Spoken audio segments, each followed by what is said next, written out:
আসসালামু আলাইকুম, নাসাইব আসমাম শিখা। আজকে আমি করব ঘরোয়া উপায়ে চিকেন চাপ। আপনাদের যদি আমার পেজের ভিডিও ভালো লাগে লাইক কমেন্ট শেয়ার করে পাশে থাকবেন।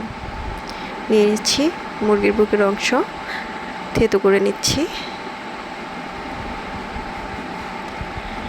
দিয়ে দিচ্ছি 1 চামচ সয়া সস, 1 চামচ ভিনেগার, 1 চামচ হলুদ, 1 চামচ মরিচের গুঁড়ো, 1 চামচ গরম মশলা, 1 চামচ জিরে গুঁড়ো,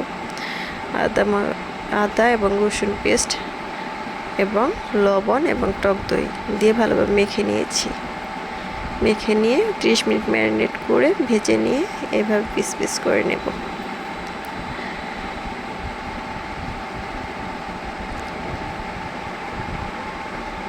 পেঁয়াজ কুচি, পেঁপে কুচি হালকা ভেজে নেব।